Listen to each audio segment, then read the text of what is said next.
Jadi ulama itu mulai dulu itu sudah berpikir. Banyak orang menjadikan tahajud, sholat malam itu media untuk hajatnya. Dan kalau nggak kesampaian ini mutung.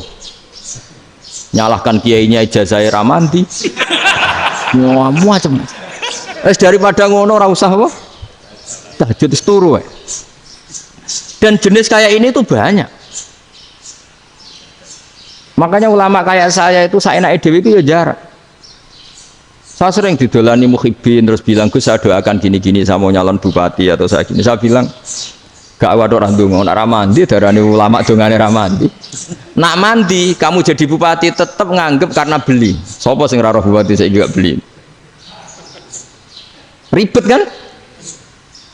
Ketika mereka jadi ngunsurkan doa kamu apa karena kemarin beli? Yang beli maksudnya nggak beli nggak usah tersinggung. Jadi ribet ngadepin. Nggak artinya gini loh, boyo doa itu jangan dipakai begitu loh. Kalau minta nasihat, tak nasihati jadi bupati yang baik, gubernur yang kalau minta doa itu resikonya. Akhirnya gigi kalau diminta doa ya doa, sebenarnya diisinya itu nggak doa kemenangan.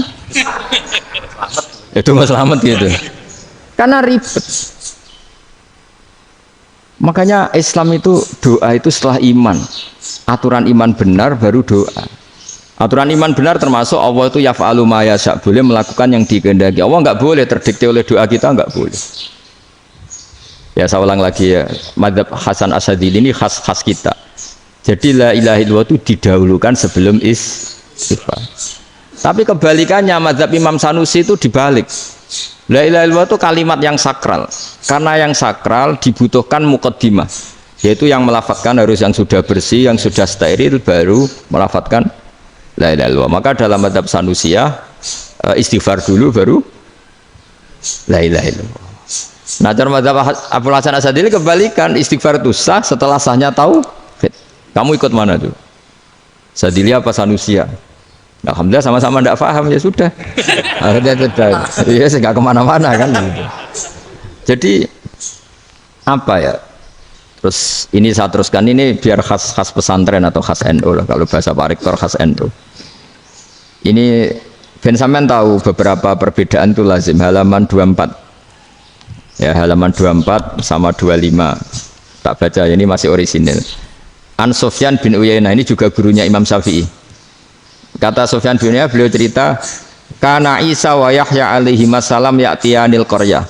Fayas'alu Isa an syirari ahliha. Wa yas'alu Yahya an khiyari ahliha. Jadi Nabi Isa dan Nabi Yahya itu satu generasi, sama-sama masih muda. Kalau di satu kampung yang Nabi Yahya tanya, ini keluarga terbaik siapa? Saya mau nginap di situ karena kumpul orang baik itu nyaman. Kalau Nabi Isa kebalikan, keluarga terburuk mana ya? Saya tak di situ. Nah, terus akhirnya faqala lahu Yahya, lima tanzilu ala syirarin nas. Kenapa kalau kamu bermalam kok malah kumpul orang-orang yang nakal? Innama ana tabibun udawil mardo. Saya ini nabi, para dokter. Di mana-mana dokter yang ngumpuli yang sakit, ngobati yang sakit. Makanya di NU itu ya banyak Kiai Jazab mengumpuli yang nakal-nakal. Nak tepak yang ngentas yang nakal, nak ora tepak ya katut. Ini adu nyali lah sudah gitu. Tapi itu ada ilmunya, yaitu niru Nabi siapa? Isa. Kalau kamu dokter penelitian itu cari daerah yang banyak pandemi apa yang bersih? Yang banyak pandemi, karena yang namanya penelitian ya di situ kan. Kalau kamu dakwah ngentas kemiskinan, ke daerah miskin apa daerah kaya? Nah sama, kalau ngentas kefasikan ke daerah fasik apa daerah orang soleh? Fasik. Ya, tapi itu Nabi Isa. Nah kalau kamu tidak Nabi kan potensinya kan ngacut itu. Tapi setidaknya bahwa kita sering disalahkan karena punya beberapa tokoh yang ngancani fasik-fasik, itu sebenarnya ada dalilnya, yaitu Nabi siapa? Isa. Nah terus masalah tegas dan lunak. Ketika ada mahasiswa misalnya pacaran, boncengan lanang dan perempuan, itu pilihan kita apa? Kalau tegas, terus gak mau mendengar kita. Misalnya gini contoh gampang, tak beri contoh Pak D. Jangan orang tua, nanti secara fikih itu beda. Nah ini kan kita orang pesantren, biasa ngaji fikih detail. Kamu Pak D seorang perempuan, mahasiswi misalnya, sering pacaran. Setiap ke situ sama pacarnya kamu diam saja. Padahal kamu dosen keislaman. Mesti pamanaan kamu nyimpulkan ternyata pacaran itu tidak apa-apa. Buktinya Pak D itu tidak negur, menengahi. Ini berarti as-sukut alal mungkar. Tapi kebalikannya, Pak D ini terkenal keras. Nak rono mesti ra diaku ponaan. Akhirnya yo ora rono. Mesti ngerti nak mesti diamuk. Nah, dua orang ini sama-sama gagal kan? Yang lunak menjadikan ponakannya pacaran terus karena enggak negur sehingga dikira membolehkan. Sing keras juga enggak sempat bina wong rono era wani. Akhirnya dua orang ini sama-sama enggak ketemu, sama-sama enggak berkesempatan membina kan? Gagal membina kan? Karena yang keras ponakannya enggak pernah situ, berarti enggak bisa bina kan? Yang lunak membiarkan berarti juga ada bina. Nah, Islam itu antara dua itu. Ya agak terlalu lunak, enggak terlalu keras. Karena kalau terlalu keras, misalnya ada kiai terlalu keras, lu masyarakat mau tanya itu gimana? Lari kan? Loh, saya ini punya pengalaman pribadi. Saya ini kan kecelok orang alim. Itu kalau pernah ya saya itu berusaha ya pokoknya ya umumnya orang alim lah. Tenang, terus anteng, enggak gejlok-gejlokan. Itu enggak ada yang tanya. Saya mimpi ketemu beberapa ulama itu disalahkan. Terus umat saya kalau mau tanya itu ke siapa? Wong alim wis wibawa, meneng tambah banget wibawane. Wala Quran sering gojlok rektor macam-macam. Terus wong wanita kok saya biasa ke pasar pandangan dicegot orang. Gus, putri saya itu sering keluar darah tapi melebihi batas haid gini-gini. Kalau badhe sowan jenengan, gak usah sowan ning kene mbek ngadeg-ngadegan. Terus tanya, yang haid berapa hari, Gus? Ya supaya rudat ilal adat sebelum dia punya penyakit istihadah itu berapa? 6 hari ya sudah, kembali 6 hari lainnya mustahadah, tetap sholat, tetap normal. Tapi kalau saya wibawa mau pasar go tasbih dulu iku mesti wong salaman njaluk donga yakin. Tapi baru kayak rada uraan ketemu wong-wong, dol pening ndi? Maaf pening ndi? Gus beneran Gus ketemu jenengan kula wingi badhe tuwa kok. Ini tanya. Jadi uraanku itu amdan. Lha nek sampean asli. Asli uraan. Karena ndak uraan lah tetap ndak wibawa kan. Jadi baru kayak uraan itu ya banyak. Saya itu kalau ngantor di Jogja itu banyak orang yang tanya. Ya biasa tuh tanya macam-macam. Karena saya uraan. Ke pasar ya orang, bahkan di bis sering ketemu orang, wah beneran Gus kalau badhe sowan jenengan badhe tanya ini. Ya sudah di sini aja. Jadi semua itu diilmoni. Nah, Nabi itu punya sisi yang dua-duanya jalan. Memang beliau luar biasa, dipilih Allah yang luar biasa. Nabi ketika wibawa itu banyak sahabat yang bahkan mengenali wajahnya aja tidak bisa. Ka'anna ala ru'usihim at-thair. Bayangannya seakan-akan di kepalanya itu ada burung yang takut saking antengnya. Tapi Nabi sekali mengeluarkan job, sekali santai, itu sahabat tanya itu sampai yang nggak pantas ditanyakan. Nabi saya tadi kumpul istri saya, tapi tidak inzal itu wajib mandi ndak. Aro'aita law anna ahadana ya'ti imro'atahu walam yunzil. Itu ya ditanyakan. Nabi mun kumpul itu betul sakit inzal sepundi. Guys betul lagi. Terus ya ada yang tanya macam-macam. Ini saking ada sahabat dipanggil Nabi tambah lari, dipanggil lagi tambah lari. Pas jenengan nyeluk, pas kalau kumpul bojo kula. Lah kula kuwatir jenengan orang suci, saya belum mandi, makanya saya lari. Nabi ngendikan innamal mukmin thahir, ya nak masalah ketemu kiai ra apa-apa ijek junub. Sementing kok nak salat ya dhisik. Tapi Nabi sekali pakai mazahirul jalal, tapi pakai wibawanya, itu orang enggak berani ngomong. Tapi sekali Nabi rileks, itu orang bisa tanya apa saja, termasuk halal yang enggak pantas. Lalu ada sahabat itu tanya lucu, tanya Maimunah. Maimunah itu ya cantik tapi sudah agak tua lah. Maimunah, ya umal mukminin, hukumnya ngambung bojo pas Ramadan piye? Wah gak roh aku, gak tahu diambung kan Nabi pas Ramadan. Tanya Saudah, malah orang-orang diambung kalau Saudah itu kan wis tua itu. Lucunya istrinya dia jawab, tanya Aisyah yang mungkin Nabi, iya yang mungkin tanya Aisyah. Itu yang usul ya istrinya Nabi Maimunah. Selalu Aisyah, tanya Mbak Aisyah. Ya Amirul ya umal mukminin gini-gini. Wah Aisyah yang cantik masih perawan kan. Qabbalani Rasulullah bahwa oh Nabi biasa ngambung-ngambung pas Ramadan dan beliau tetap puasa. Akhirnya fakih ngarang kan wa takbil fi Ramadan wa tublah la tubtilu shauma ngambung ora. Iku ya udah biasa dhisik. Ya nasib bojone ayo. Nah ini artinya seasik itu. Jadi garwane Nabi sing ngrasa wis rodok tuwa. Wah, aku ora tahu ya. Kok Aisyah. Serilek itu dulu itu. Maksudnya orang-orang Islam pertentangan itu. Maksudnya dia balik Semua ini bedanya orang pesantren sama orang kampus. Kalau orang kampus mau cerita agama itu rahmatan lil alamin, tapi nyontokno rileke ora iso. Agama itu rilek, tapi nyontokno rileke ora iso. Mergo ya rapati ngaji. Contohnya ora iso, dadi mau gawe kaidah Islam itu rahmatan. Jadi Nabi itu lah, Allah juga gitu. Allah itu kalau sudah memperlihatkan madzahirul jalal, itu mbok malaikat Jibril rawani. Ketika Allah dengan madzahirul jalal. Tapi kalau Allah dengan madzahirul jamal, madzahirul apa? Jamal. Iku ya gojok-gojok kan ambek makhluke gojok. Ya buli-bulian cara sakniki. Ya sampean delok ning hadis syafaat itu, akhiru man dakhalal jannah atau akhiru man kharaja minan nar, itu di beberapa judul. Ada seorang rojul yang ahli neraka ya, dintas baik pangeran, terus ditudono swarga. Gusti, swarga, sengiler tok ora wong wayu, roh wis wong ngiler tok. Ngerjaluk Gusti mosok roh tok ora oleh mlebu. Jarimu asal mlebu metu kon neraka ora jaluk-jaluk meneh. Sumpah lho ya, gak jaluk apa-apa meneh. Mboten Gusti. Sekali saya keluar dari neraka ndak akan minta apa-apa lagi. Wallahi, wallahi, la as'alu ghairaha. Mesti ghaira khoslah, ghaira tilkal khoslah. Ya niku pokoke selain keluar dari neraka saya ndak akan minta lagi.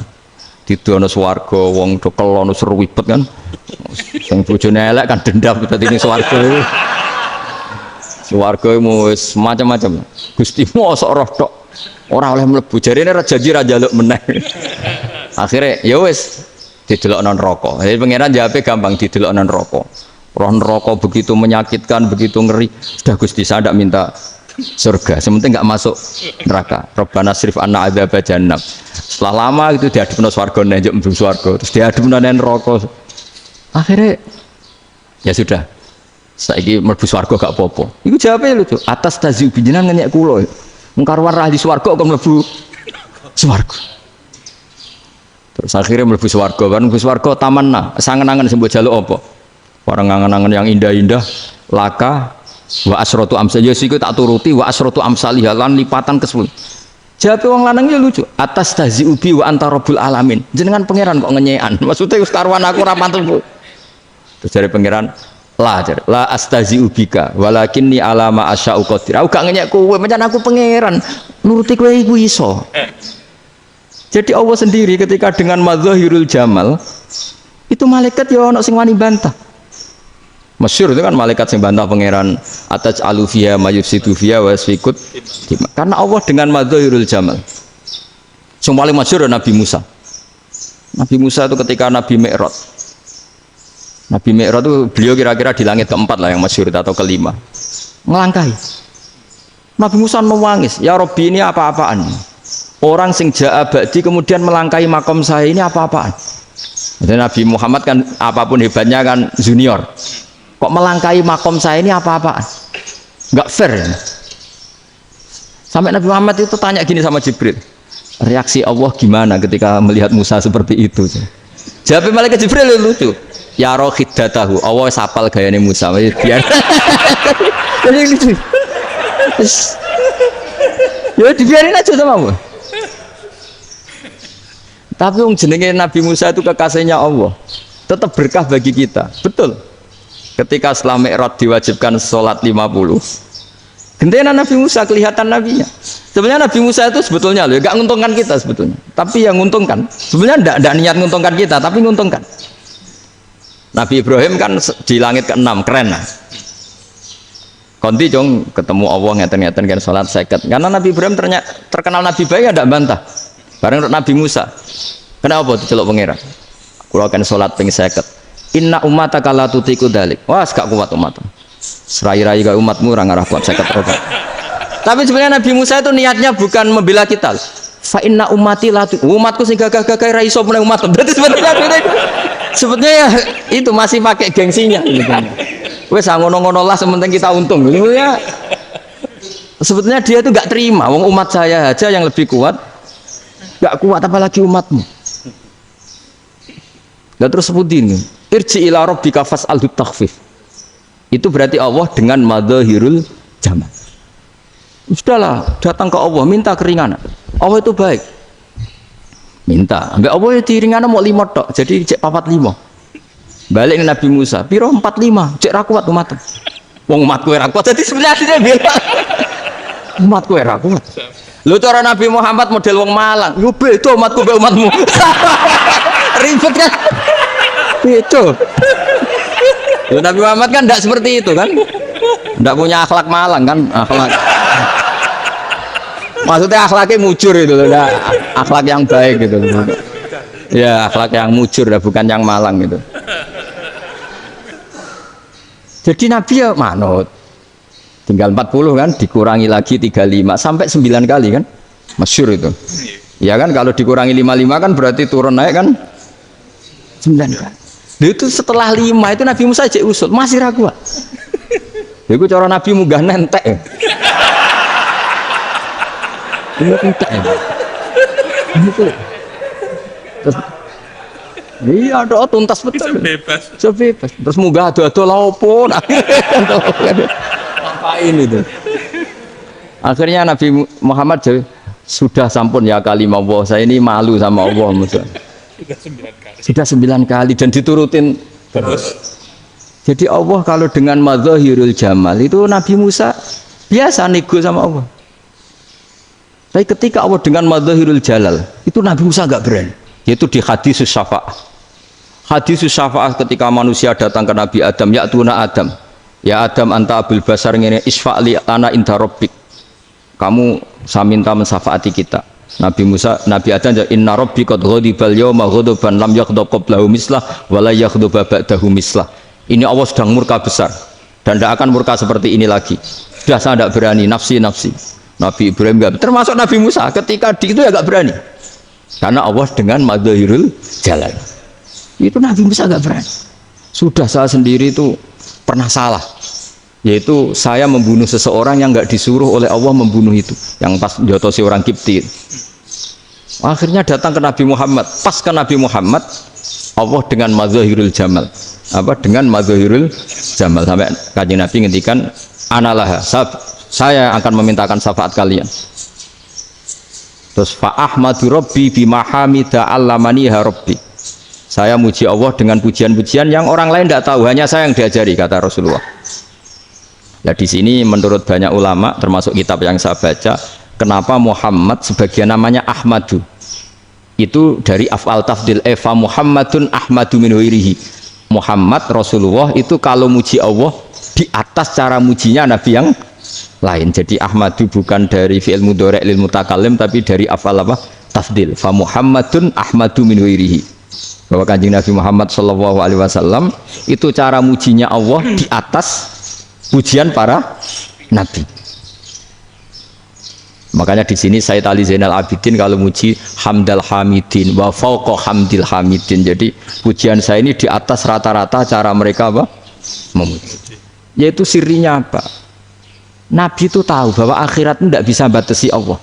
Kamu tidak bisa nyemprit Allah. Allah, ini akhirat loh. Amal sudah tidak manfaat. Ingat itu. Tidak bisa seperti itu. Allah itu nggak bisa tunduk sama konstitusi yang bernama akhirat. Artinya Allah meskipun di akhirat tetap duwe hak yaf'alu ma yasa atau yaf'alu ma yurid.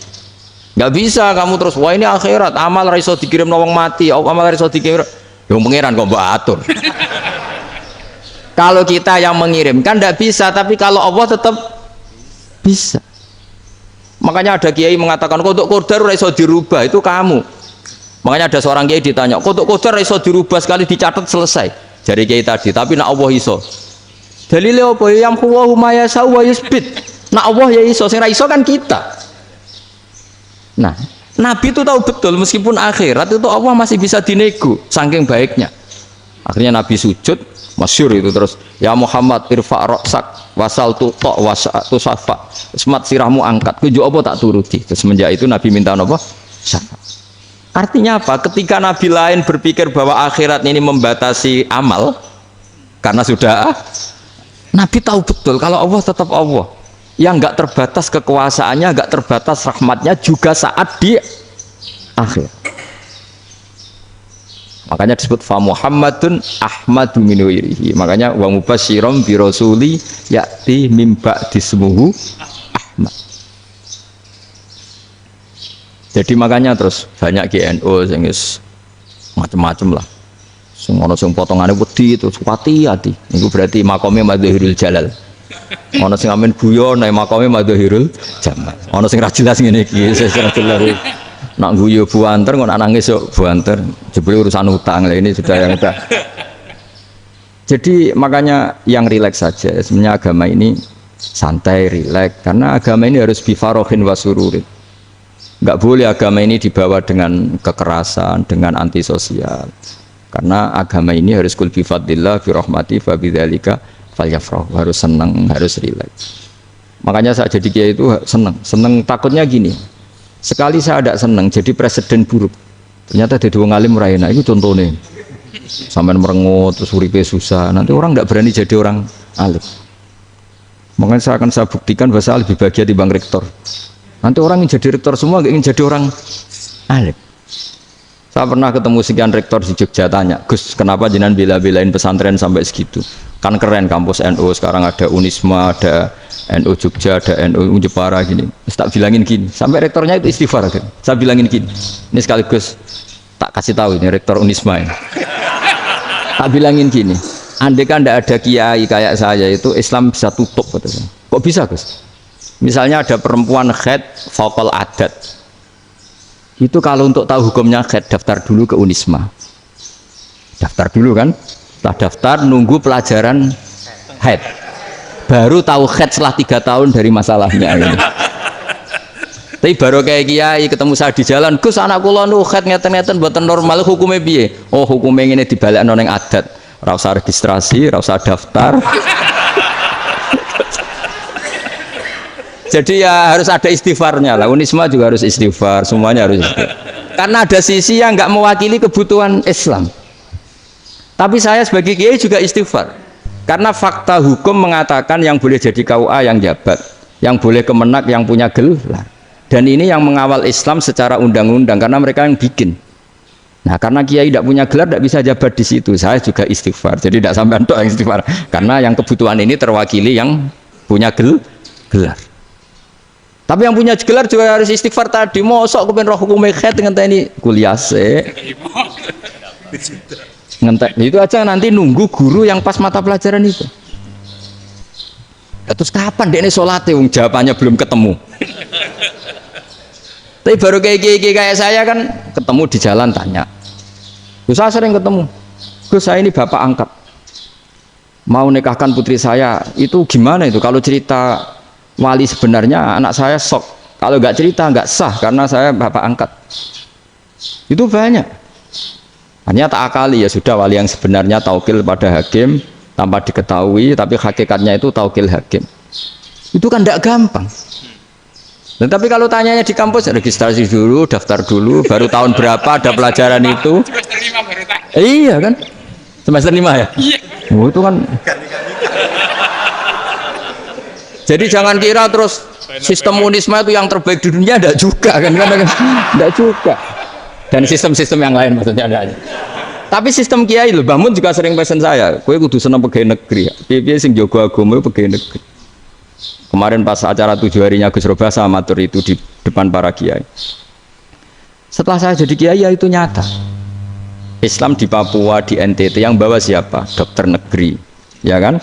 KUA negeri, barokahnya mereka negeri dijamin negara kan, barokahnya muslim berkebutuhan Islam, akhirnya bikin musola di situ, bikin masjid. Bahkan di Korea Utara itu ada masjid bawaan duta besar karena banyak duta besar muslim berkebutuhan masjid. Yang bisa gini itu yang negeri apa yang swasta? Negeri lah. Di sini kiai tidak mewakili semua kebutuhan apa? Islam. Tapi kampus juga enggak, kampus Islam sekalipun tidak memenuhi semua kebutuhan Islam tadi. Masa orang tanya kan nunggu semester berapa tadi? Semester 5 masih daftar dulu. Nunggu pelajaran itu. Ayahnya pas ketemu dosennya, wong saya tidak pernah kan ribet kan? Dosennya cowok gitu kan. Jadi sudahlah, makanya ini. Iya, makanya ini kan bentuk kearifan lah.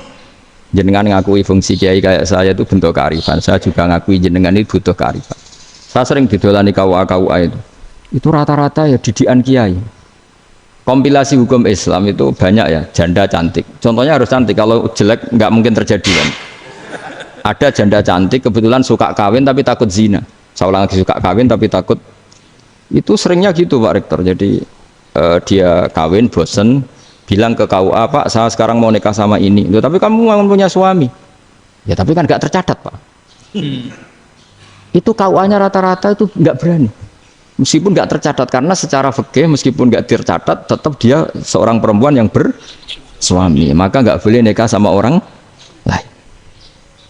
Jadi coba kalau nyun sewu KUA hanya ngikuti hukum formal, yang penting di catatannya nggak punya suami, ya dinikahkan saja kan. Tapi mereka enggak, karena didikan kiai nggak berani. Artinya gini, kalau hanya pro hukum catatan sipil, maka ini dinikahkan bisa karena nggak tercatat. Tapi secara hukum santri nggak bisa dong menikahkan perempuan sing dadi zaujin yang punya suami. Nah, ini barokahnya kerjasama yang baik. Jadi di masyarakat itu tertanam didikan kiai, nggak boleh nikahkan perempuan yang bersuami. Tapi di KUA ngikuti hukum formal. Dan di Indonesia itu KUA itu rata-rata konsultasinya ya sama kiai. Sehingga ya nggak berani akhirnya meskipun aku udah mlebu rokok mbak, gak iso. Dan itu banyak. Seorang lagi ya, makanya ini kan pesantren itu nggak boleh mati. Orang kiai-kiai kayak saya nggak jelas-jelas itu harus lebih jelas lagi.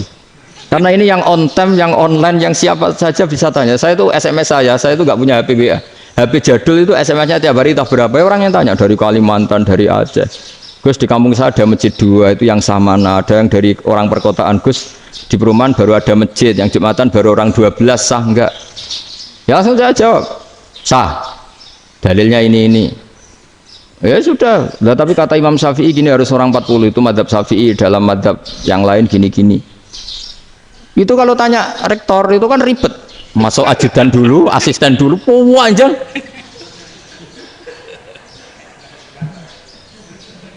Wah itu kan ribet kan? Manggil dosen dekan VAI dipanggil, dekan VAI nggak mau langsung jawab, cari dosen yang nekuni itu. Usul fikih saya nekuni itu baru seminar, nunggu dulu mbak ini orangnya baru. Panjang kan? Bisa tutup Islam kalau kesuwen.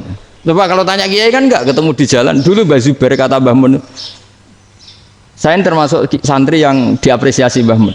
Bisa Mbah Zubair yang ngono, anak nong takok besowan gak oleh, gak takok ning kene. Nah, biasa ditanya orang ngadeg-adegan. Ya alhamdulillah ilmunya cukup, kalau gak cukup ya kok sik. Jadi sebetulnya orang sopan itu ya agak-agak ada yang ditutupi sebetulnya. Mboten prayogi teng dalan nginjang mawon matur. Sebetulnya ya sebenarnya memang ilmunya agak cukup gitu. Tapi itu sebenarnya secara fikih itu haram, menunda itu haram. Ya haram tuh, coba bayangkan ya, kalau tanyanya sekarang, Gus saya ini sudah keluar darah 1 bulan penuh, padahal normalnya hanya 6 hari. Saya nanti sholat enggak? Kalau nginjang mawon dugi kula, berarti kan hari ini belum ada keputusan. Sholat apa enggak kan? Tapi karena modus tadi, boten prayogi nggih ngendikan ngoten teng dalan nginjang tengen kula. Itu kemungkinannya 2, sopan atau goblok itu saja. Kayaknya kalau sopan enggak lah. Kayaknya enggak lah kata saya. Karena secara fikih itu jelas haram. Bagaimana mungkin suatu yang harus dipraktekkan nanti duhur dijawab besok, berarti duhur, asar sampai subuh belum ada jawaban, berarti nggak ada sholat kan? Ya, makanya dibutuhkan orang-orang alim yang kultural seperti ini, dan NU menghormati kultural. Tapi Mbah Mun juga sangat menghormati Islam formal, karena tadi produk-produk formal itu bisa dilembagakan oleh negara, dan itu kita ikut untung. Makanya Mbah Mun itu kalau punya tamu KUA, punya tamu polisi sampai pejabat itu. Kenapa saya contohkan KUA? Supaya jangan kira seperti pendapat orang-orang hasud, wah ya mesti aja disolani presiden seneng, menteri seneng. Enggak juga. Sebenarnya semua kiai itu mulai KUA sampai polisi, polsek, polres itu seneng semua.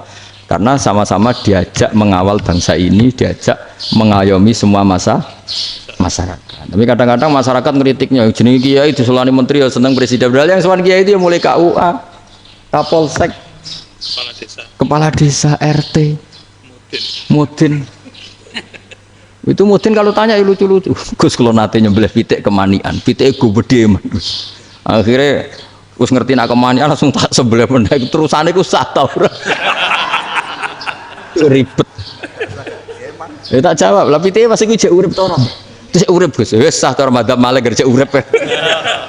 Karena itu ada perdebatan antara madzhab Malik dan madzhab Syafi'i. Nah, cara Imam Syafi'i itu agak ketat.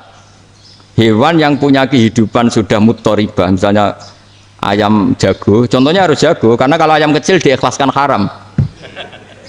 Jadi, yang cilik wae kan gitu. Fikih itu ya, fikihnya orang Indonesia itu pecundang. Kalau ayam kecil nggak ditanyakan, mate ra wis. Kalau jago ditabrak truk kejet. Andai kan nggak disembelih pun mesti mati. Itu cara madzhab Syafi'i itu haram. Karena penyembelihan ini tidak menjadi penyebab kematian, tapi memang karena kecelakaan tadi. Ini cara madzhab Imam Malik enggak. Andai kan nggak disembelih, matinya kan 2 menit lagi atau 1 menit lagi. Andai kan nggak disembelih, berarti mati sekarang itu bawaan pisau apa bawaan kecelakaan? Ya sudah halal gitu caranya. Nah akhirnya ya saya bilang ya sudahlah kita semuanya mati. Jadi cara debat, cara Imam Syafi'i enggak, cara berpikir itu sudah tidak kehidupan yang normal. Yang dimana-mana penyembelihan itu mematikan yang hidup normal. Jadi agak ketat. Sehingga dalam contoh kemanian, kalau dalam bahasa Jawa nyembelih agak sempurna terus pesonya jatuh atau apa itu, kalau pakai madzhab Syafi'i agak kesulitan. Jadi kalau madzhab Malik asal diselesaikan secara fauron, dan juga sebagian madzhab Syafi'i itu halal. Nah orang mesti tanya gitu, Gus, wedhusku tabrak truk, man Gus kejet. Nak pitik cilik ra ditakok. Makanya termasuk kritiknya Mbah Mun, tapi ini madzhabnya Mbah Mun ya, kamu boleh ikut boleh ndak, karena ini urusan ndak penting. Ya wong-wong lucu, nak ditakoki yuyu muni haram mergo amfibi. Yuyu ngerti ya, Man? Yuyu nggih. Tapi nak ditakoki kepiting muni halal. Mergo nak yuyu haram gak eman, nak kepiting eman. Padahal alasannya coba, kenapa yuyu haram? Karena amfibi kan, bisa di air. Pertanyaannya, kepiting seperti itu ndak? Nah, tapi kepiting kalau haram kan eman. Karena besar kan, kalau yuyu silahkan haram kan gitu. Artinya apa? Fikih kita ini agak-agak pecundang gitu, agak-agak pertimbangan. Iya, ini lucu kan? Kualitatif. Coba alasannya yuyu haram karena apa? Amfibi kan, hidup 2 alam. Pertanyaannya kepiting seperti itu enggak? Iya, kenapa? Kalau orang tanya, yuyu haram apa halal? Rata-rata jawab haram. Gitu. Tapi kalau kepiting mulai khilaf. Loh mestinya kan sama kan? Nah itu iya tadi saya juga sering melihat tonggo-tonggo itu ayam cuwilik sama ini ketabrak truk, nggak ada yang tanya. Tapi saya pernah jalan-jalan di Naruan sini, ono jago ketabrak, sing duwe langsung marani kula pas saya naik motor, Gus ini halal apa haram? Nah langsung kula sebelah halal apa haram? Wis kanggo kowe halal kanggo halal. Karena saya tahu tak jawab haram masih kecewa itu. Aduh, ya ini beratnya. Ya akhirnya ya saya setelah itu Fatihah Imam Syafi'i ngapunten umat kula nu rahasia mangke madhabe jenengan tuh ndak siap. Iya kan akhirnya pakai madhabnya Imam Malik tadi. Ya tak Fatihah Imam Syafi'i ini mboten niat nglawan jenengan. Tapi ngobati tiang eman. Mergo pitike besar itu. Jadi ini kan cerita ya, itu makanya yang rileks saja lah, bahwa Islam ini yang rileks, yang menyenangkan, karena ya agama ini harus menyenangkan. Raditu billahi robba, raditu itu seneng banget, ridho itu puas, nggak boleh beragama pertuntungan terus emosinan, ya marem atau raditu itu marem, jadi yang nyaman. Ya saya kira demikian. Assalamualaikum warahmatullahi wabarakatuh.